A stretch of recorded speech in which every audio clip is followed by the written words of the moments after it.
Assalamu alaikum. Alors ensuite, Ibn Hisham dit فالأول كقوله تعالى إن هذا أخي له 99 نعجة. Alors Ibn Hisham, après nous avoir exposé les sinons, il est en train de sortir ce qui sort des sinons, l'exception de l'exception. C'est-à-dire que les sinons, on a vu que leur arabe, leur déclinaison, ils étaient marfou' avec un waw, mansoub avec le alif et majrour avec l'ya. On dit hada ou jaa abuka, on dit pas jaa abun, ou bien abuka, on dit jaa abuka. Wa ra'aytu abaka avec le alif, wa marartu bi abika avec le ya.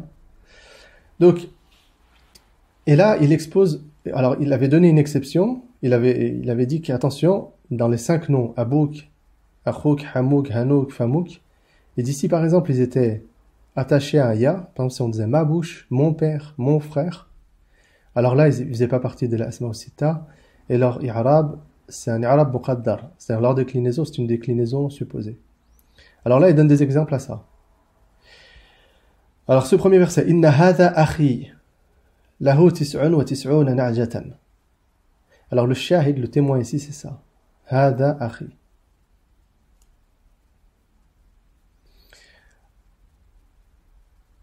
Alors, il y a plusieurs... Ibn Hisham ici il nous donne toutes les déclinaisons possibles, parce qu'il y en a plusieurs. Là, on pourrait dire que, par exemple, on pourrait enlever ce hada, on pourrait dire que la phrase, pour obtenir sa déclinaison, c'est inna akhi lahu 99. Et on pourrait dire que ce hada, presque il n'a pas d'impact. Inna akhi. Auquel cas, ça serait le nom de inna, ismu inna, il serait mansoub avec une fatha muqaddara. Et on pourrait aussi dire que inna hadha huwa akhi. Alors, c'est un peu ce qu'il nous expose ici. Il dit fayahtamilu akhi wajhayn. Il dit akhi, on peut le voir de deux manières différentes, d'un point de vue fonction grammaticale. أحدهما أن يكون بدلا من هذا فيكون منصوبا لأن البدل يتبع المبدل منه فكأنه قال إن أخي. Donc c'est un petit peu ce que j'avais dit, de manière bien maladroite, et Ibn Hisham lui il le dit de manière très, très juste, il dit أن يكون بدلا من هذا. Il dit c'est comme si akhi c'était un remplaçant de hada. Alors hada, on voit bien que c'est ismu inna, il est juste après inna. C'est le nom de inna. Alors lui, il est à la place d'un asb. Et lui, comme il vient le remplacer, il dit, première façon de voir les choses, c'est que akhi, c'est un remplaçant de hada. Et le remplaçant, al-badal, il a la même déclinaison. Donc hada, akhi, il prend la déclinaison de hada. Qui est mansoub. Et ben lui, c'est pareil, il serait mansoub parce qu'il est remplaçant de hada. Il dit la deuxième façon de voir les choses, il dit, wassani an yakuna khabaran. Fayakunu marfu'an. Wa jumlatu lahu tis'un. وتسعون نعجة خبر ثاني على الوجه الثاني وهو الخبر على الوجه الأول. Alors, c'est un petit peu compliqué. Il dit والثاني أن يكون خبرا.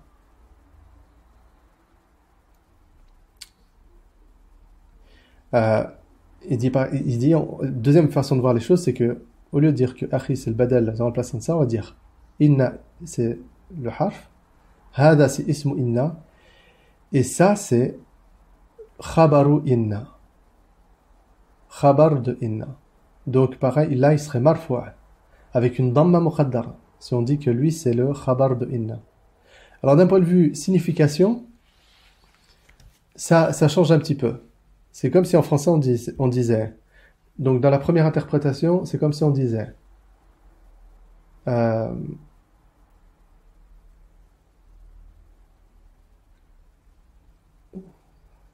Celui-là, c'est-à-dire mon frère. Première interprétation, celui-là, c'est-à-dire mon frère. Akhi remplacerait hada. Celui-là, c'est-à-dire mon frère.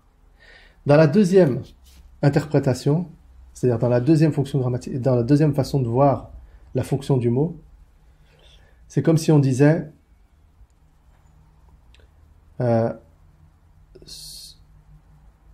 celui-là est mon frère. Celui-là est mon frère. Inna hada akhi. Celui-là est mon frère. Et après, du coup, le reste, c'est ce que Ibn Hisham dit, wa huwa al-khabaru ala al-wajh al-awwal, lahu 99 khabarun thani. Il dit, là, dans le verset, il se comprendrait comme ça. On dirait, celui-là est mon frère. Et en plus d'être mon frère, il a 99 chèvres.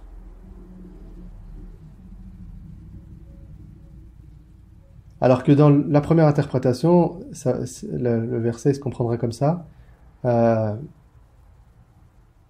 Celui-là, c'est-à-dire mon frère, il a 99 chèvres. Donc voilà, il y a une petite subtilité linguistique sur la façon de voir ce mot akhi. Donc, première interprétation, on dit que c'est un badal, donc il est mansoub, badal hada. Et deuxième interprétation, c'est que akhi, c'est khabaru inna, et du coup il est marfou' avec une damma muqaddara. والثاني كقوله تعالى. Donc je vous invite à revoir, parce que ça c'est assez intéressant en fait, surtout quand il s'agit de faire l'analyse grammaticale du Coran, il y a très souvent cette situation où un mot, en fonction de sa fonction grammaticale, on va en tirer des sens, un sens différent. والثاني كقوله تعالى ربي إني لا أملك إلا نفسي وأخي. Seigneur, je ne contrôle que moi-même et mon frère. Rabbi inni la amliku illa nafsi wa akhi. Donc là, pourquoi est-ce que... Alors, le shahid, on l'avait dit ici, c'était akhi. C'est pareil. Alors, Rabbi inni la amliku illa nafsi wa akhi. Le shahid, le témoin ici, par rapport au chapitre des sinon, c'est celui-là. On voit que akhi, il n'a pas de marque d'I'rab à la fin. Alors là, c'est pareil, on se pose la question, il est marfou', mansoub, majrur. Alors Ibn Hisham il nous aide. Il dit fayahtamilu akhi salatatu awjuh. Alors là, dans le verset précédent, on avait deux façons de voir les choses. Là, il y a carrément trois façons de voir les choses. Il dit ahaduha an yakuna marfu'an wa dhalika min thalathati awjuh. Alors c'est encore plus compliqué. Il dit ici, première façon de voir les choses, c'est que ce nom, il est marfou'. Et il pourrait être marfou' pour trois raisons. Donc on est dans 3-3. On dit, donc il y a trois façons de voir les choses. Première façon de voir les choses, c'est qu'il est marfou'. Et après il dit il y a trois façons de dire qu'il est marfou'.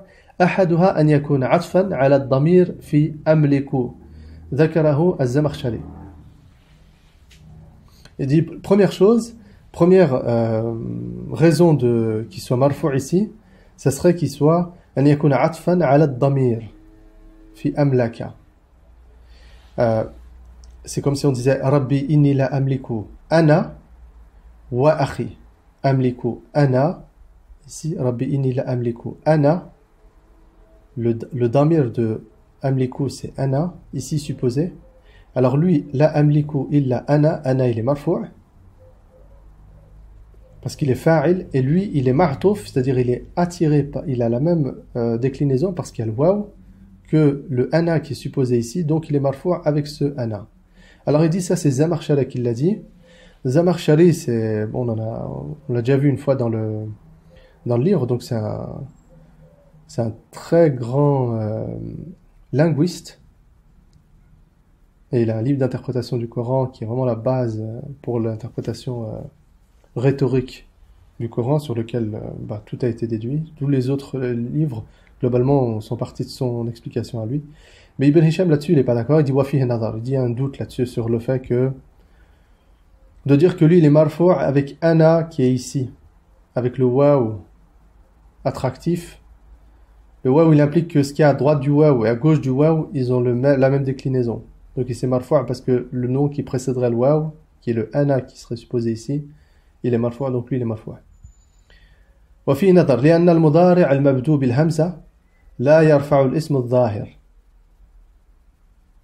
Parce qu'il dit la amliku, c'est-à-dire je possède. Amliku c'est un fi'l mudari'. Il dit il commence avec une hamza.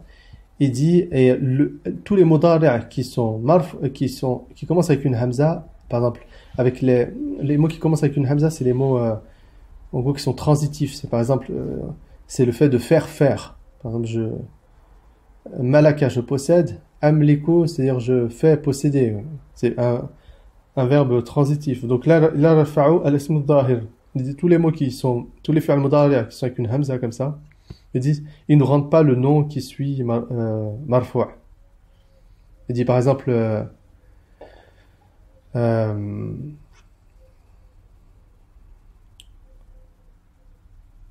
أملك. Bon. Alors, الاسم الظاهر. لا تقوم. Ah ben là, il y a un exemple. لا تقول أقوم زيد فكذلك أقوم زيد. C'est-à-dire, je lève زيد. Je le mets debout. فكذلك لا يعطف الاسم. لا تقول أقوم زيد.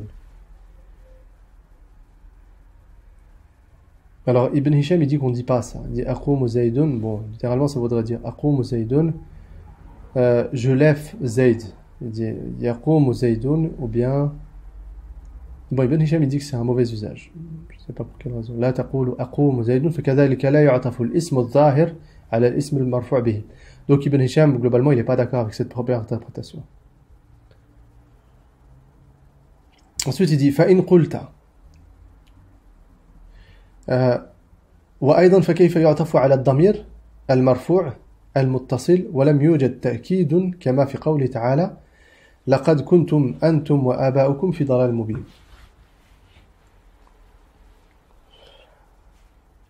Alors, là, c'est encore une objection à son objection. Donc là, il a fait une objection à la parole de Zamarshari. Donc Zamarshari, il dit que ce akhi, il est marfou' avec un ana ici, qui lui est fa'il de amliku. Ibn Hisham, lui, il n'est pas d'accord. Il dit qu'un nom comme amlaka, af'alu, eh ben, il rend pas marfou' le nom qui le suit. Il dit ça se dit pas en fait. Et après, il dit on pourrait m'objecter. Il dit وأيضا فكيف يعطف على الضمير المرفوع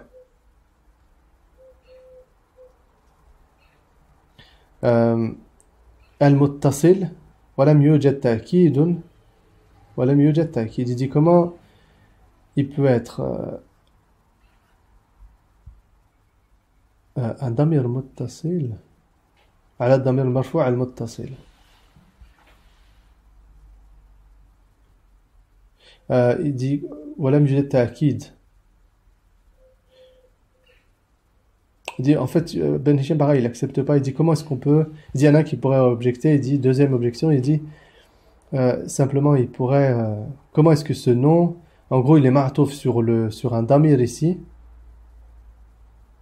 Il est ma'touf sur un prénom personnel. Donc là, il n'est pas d'accord avec le fait qu'on puisse avoir ce nom, ce waw qui est ma'touf. C'est-à-dire cette structure qu'on est allé chercher. C'est Zamarshari, il dit. On pourrait objecter qu'elle n'est pas possible parce qu'il n'y a pas de tawkid, il n'y a pas de confirmation. Alors il dit كما في قوله تعالى لقد كنتم أنتم وآباؤكم في ضلال مبين. Il dit dans ce verset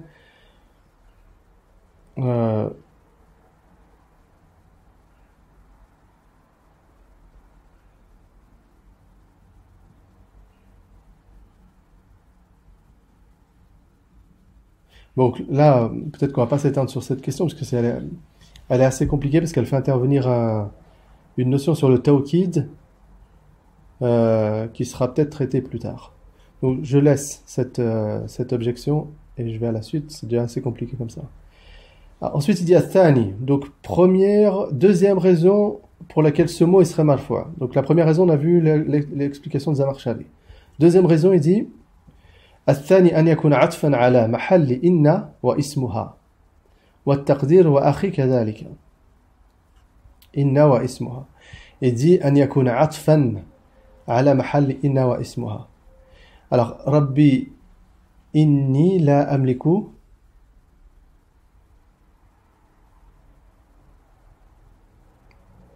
Alors c'est juste que simplement il dit إني La amliku, bon, inni, ce inna avec le ya, avec le khabar, c'est-à-dire cette mini-phrase, inna, il dit, elle est à la place ici d'un raf. Sa place ici, c'est raf.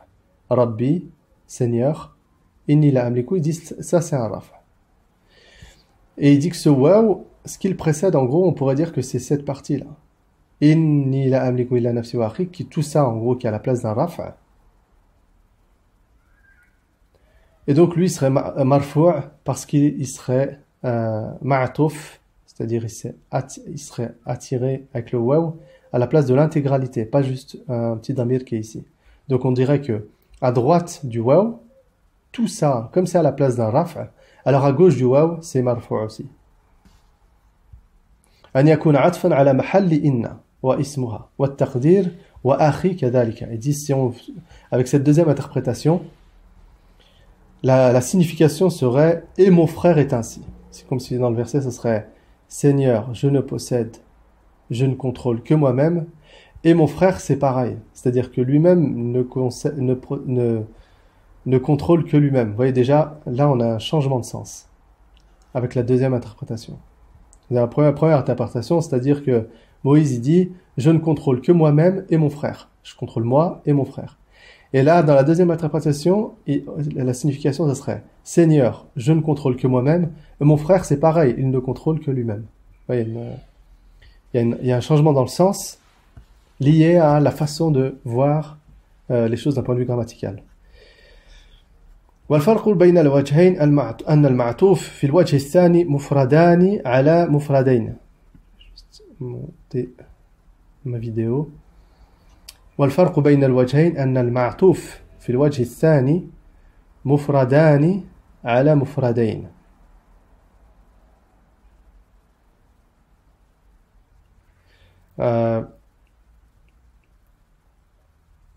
Bon, il dit la différence entre les deux interprétations. Il dit c'est juste que c'est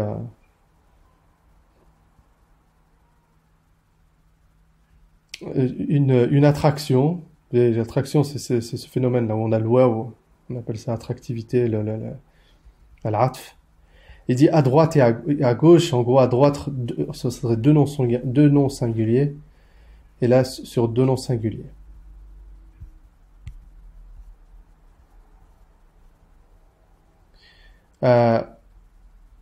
Donc là, il donne encore d'autres éléments pour comprendre, pour voir la différence entre les deux interprétations. Il dit تقول إن زيدا منطلق وعمرا ذاهب وعمرا ذاهب. Parce qu'ils auraient dû mettre le waouh. وعمرا ذاهب. C'est ça. إن زيدا منطلق وعمرا ذاهب.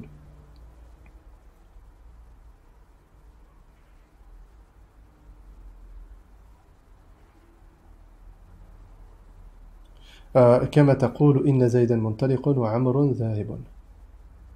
Il dit ce serait l'équivalent إن زيدا منطلق وعمرا ذاهب. Donc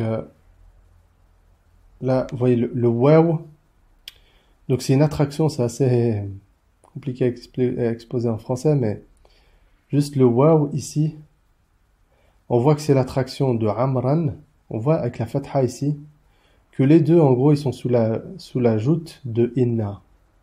En gros, sous le contrôle de inna. Inna Zaydan, inna Amran. Donc lui, il est ma'atouf sur le mahal de ça, quoi.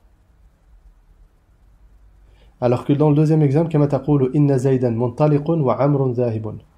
Inna Zaydan muntaliqun wa Amrun. Là, on a deux damma. C'est-à-dire que cette deuxième partie, le waw, il est ma'touf avec il attire l'intégralité, c'est-à-dire que le inna, alors je refais ici le schéma avec la souris, c'est que premier exemple, en gros on a inna ici qui a un impact sur cette première partie et cette deuxième partie, puisque cette deuxième partie elle est attirée par cette première partie mais avec cette limite ici là.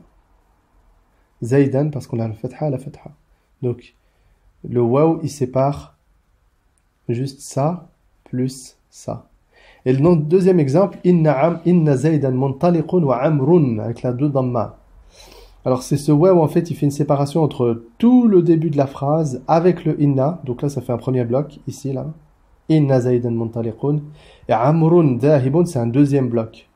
C'est à gauche du waw.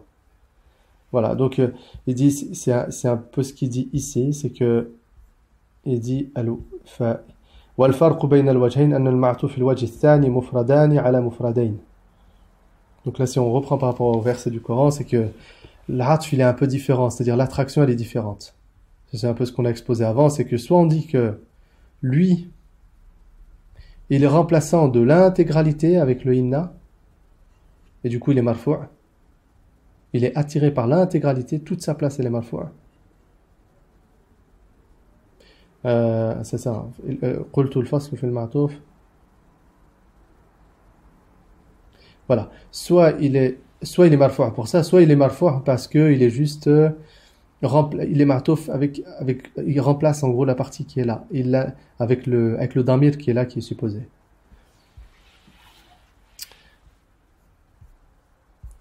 Alors,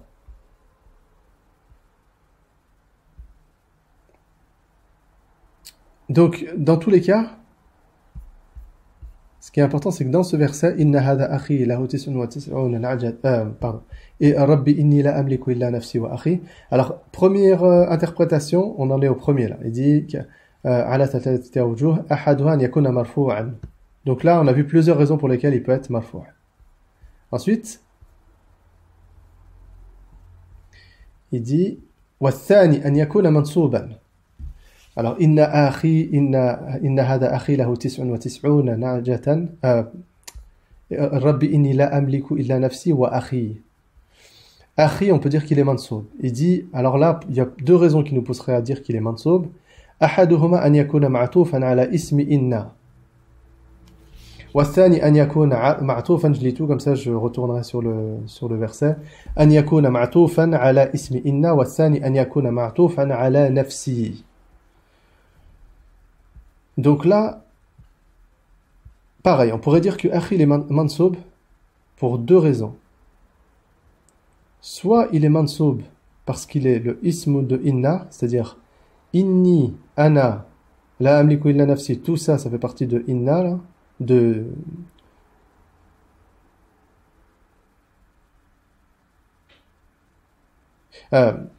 pardon, ça serait que il serait mansoub parce qu'il serait ma'touf, c'est-à-dire il remplacerait en gros ce ya. Dans la signification, ça serait Rabbi.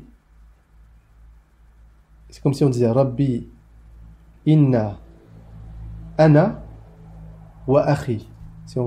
Le ya, on le remplace si on le remplacerait par un damir fasl. Rabbi, Inni, Ana, wa Akhi. Et le waw, le Akhi, il serait remplaçant en gros du khabar du ism de Inna, il serait mansoub pour cette raison. On dirait que Akhi mansoub, li'annahu ma'touf على معطوف على اسم إنا, et le ism de inna il est mansoub.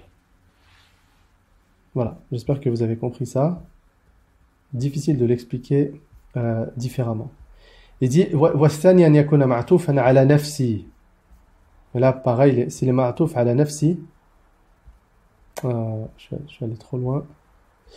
Rabbi inni la amliku illa nafsi wa akhi, ça à la limite c'est l'explication presque la plus simple, ça serait que akhi il est mansoub parce qu'il est il est à la place, il est attiré par le nom qui est ici nafsi. Et nafsi ici il est mansoub à cause de l'istithna ici, de l'exclusion ici. On le verra, je suppose dans le livre qui parle de l'istithna, mais retenez juste que imaginez juste que ce nom il est mansoub et lui il est mansoub parce qu'il y a le waw et il l'attire avec un nom mansoub. Et donc à droite et à gauche du waw, ils ont toujours la même i'rab, ça c'est une règle. Donc si lui il est mansoub, lui il est mansoub. Donc deux façons de voir qu'il est mansoub. Ça serait de dire que akhi, il est remplaçant il est ma'touf, attiré par le nom de inna, ou bien il est ma'touf, attiré par le nafsi qui est mansoub avec l'istisna. Voilà. Avec le inna. والثالث أن يكون مخفوضا وذلك من وجه واحد وهو أن يكون معطوفا على الياء المخفوضة بإضافة النفس وهذا الوجه لا يجيزه جمهور البصريين. Alors il dit alors on pourrait dire que Rabbi inni la amliku illa nafsi wa akhi, ce akhi on pourrait dire qu'il est majrour parce que il serait ma'touf ala al-ya al-makhfouda bi idafati an-nafs.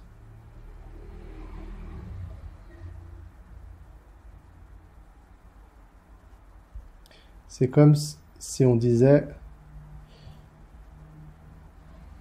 Rabbi inni la amliku illa nafsi wa nafsu akhi. Seigneur, je ne contrôle que ma personne, nafsi, et la personne de mon frère. Et là, ce serait nafs, ma personne, et le ya il servira à dire moi, personne de moi avec le ya, et personne de mon frère. Et là, du coup, akhi, il serait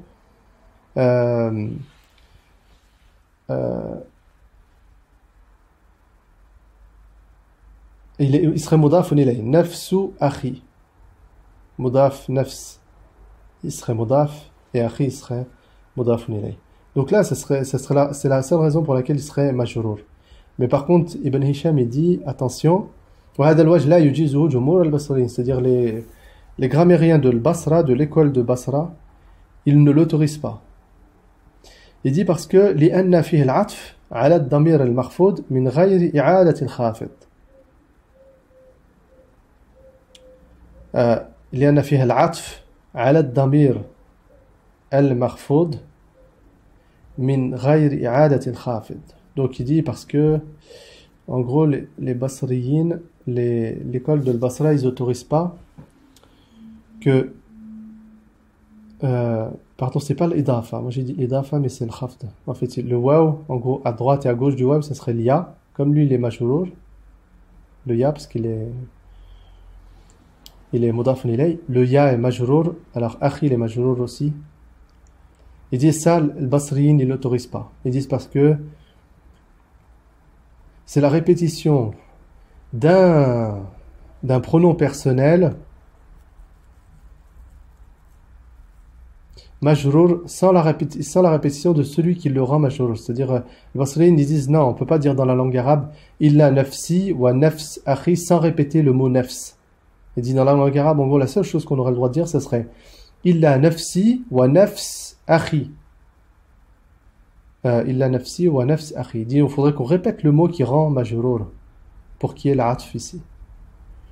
Il dit donc là, comme c'est pas supporté par la langue arabe, donc le Coran, il dit, il n'est pas venu avec en gros avec une erreur grammaticale, donc le Coran ne suppose pas ça.